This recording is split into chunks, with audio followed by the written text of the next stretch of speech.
guys, welcome back to my channel. Hope everyone's having a good weekend, and I'm gonna just get right into the Taurus reading. I'm gonna start with the Twin Flame Oracle cards, Mystic Moon, and see what's going on with Tauruses for the weekend. The rest of June.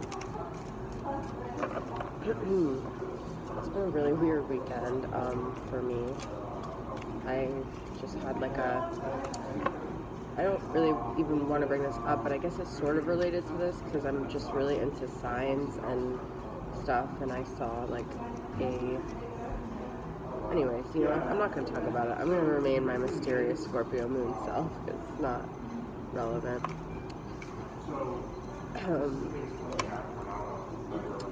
I've got a balancing the scales and pride and ego, understanding, and ascending. So I feel like there's a lot of enlightenment happening for either you or your twin. There's kind of like this light being shown on a lot of things, which is having you or them ascend.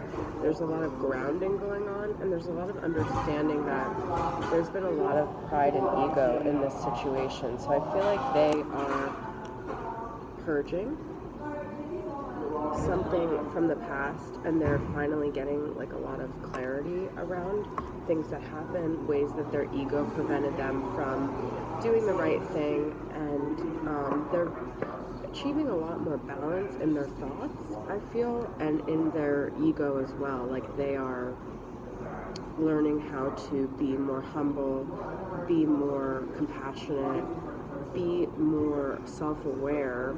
They're releasing a lot of their toxic old patterns, and I actually feel like there's going to be a return due to all of this enlightenment. So it's just really kind of cool right now. I feel there's a lot of shifts going on ever since this new moon, and I've said this before, like, of course I believe in astrology and moon cycles and stuff, but I don't always do like rituals for full moons and new moons. I don't always believe it changes so much because, like, I just think everything's constantly changing, but I do feel for some reason this new moon really had a very, very powerful effect in the cosmos. So just a little thought on that. And I really feel like it's your divine masculine is doing a lot of their shadow work, and they're embracing their shadow. They're realizing how much their shadow side has played a part, and I really feel like they are going to come forward with some sort of a revelation or apology. So I was waiting on this Oracle of Shadow and Light deck all week, and it's like my favorite deck, so I am so excited to use it on my channel. I love the pictures, I love the images, I love the messages, and I love like the energy of the deck. So let's see what we got here with this situation. We got a Voodoo in Blue, back off, okay? So if you guys have been trying to contact someone in separation, it's time to give it a rest. It's time to take a step back. Also, if there's just something you've been pushing, like an agenda of your own, it's really time to let things just kind of play out and let go of that control and release that energetic hold that you have on a certain outcome happening, okay? We have Storm Angel, collision of beliefs, styles, attitudes, and energies. So this, to me, is telling me that we have to realize that sometimes what our perception of things, our agenda, our desires are conflicting with someone else's. So it's really important that you let people kind of figure things out for themselves and take a step back from, you know, inflicting your belief, your perception, your desire onto a situation. So I pulled these cards yesterday, and I didn't get a lot, and I didn't get either of these. So also the numbers are 22 and 35, if those numbers mean anything to you, but I didn't get either of these cards. So I think this is a really strong message that it's trying to convey for you guys to let things be a little bit, because I do think things are naturally unfolding. So I'm going to pull some from the Rider-Waite and see what... I'm not going to do reversals because lately I just feel like I'm not in the mood to do reversals. It's too conflicting and too confusing, and it's clear. So, oh my god, I got the Lovers, I got the Four of Wands, and I got the Ten of Cups. So, this is a very clear message to me too, that if you guys are in a separation, then there is going to be a union. This is the Twin Flame card, 1111. This is partnership, this is union, this is, you know, just that happy ending. And so is this Ten of Cups here. So this is ultimate fulfillment. This is like all your emotional desires coming true.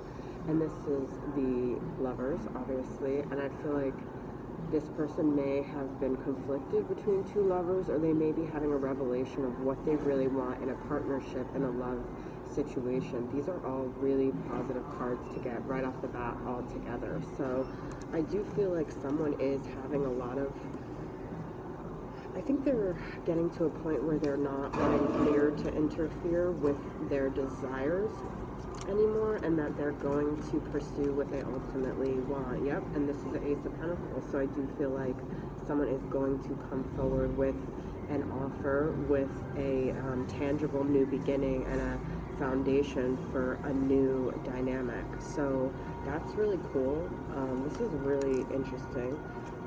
This person is ready to take a chance, and the Tower is here. So I think something kind of blew up, and something kind of, I get this feeling that it sort of like exploded and left them with nothing other than, you know, the chance to start completely over and become the Fool and take a chance. So I think their ego, like I said, I pulled ego and pride in the beginning. This to me is always like a breakdown of ego, and I feel like their ego is being broken down, and they are ready to be bold and be fearless and be authentic and be brave, really. So I'm going to pull also from the Rider-Waite Radiant deck and see what messages I could get for you guys here.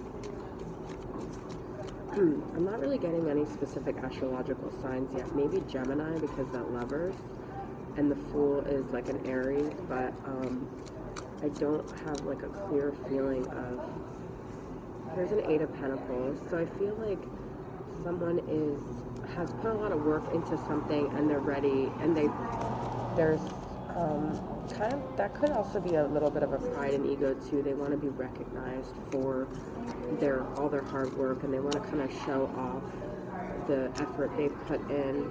I do see a Five of Pentacles and a Four of Pentacles, which this is the first sort of negative connotation card I've gotten with the Five of Pentacles. I feel like there is a feeling of abandonment, of someone being left out. The King of Wands is here. So here we go with a fire sign, Sagittarius, Aries, or Leo. Some of you might be dealing with. But I do feel like this person has gotten to this point where they've conquered all of their obstacles, and they're ready. Like, I do feel like that desire to like show off, to come forward like in a bold way and complete this cycle. So I do feel like someone here is still holding on very tightly to what they feel like is theirs. They're very possessive and almost like defensive about that, and not wanting to let go. It could be you or the other person. Ooh, okay, so I have a King of Pentacles and a Queen of Pentacles here, two Earth energies. So this could be you guys, and you guys could, or this could, either one, Queen or King, but there's definitely a counterpart energy going on here. There's two equal people who have nurtured their practical world and gotten to a point where they're ready to give in a healthy, stable, connected way. So that's kind of cool. I'm going to pull from the Mystic Moon Twin Flame messages and see what messages your person's higher self wants to deliver to you.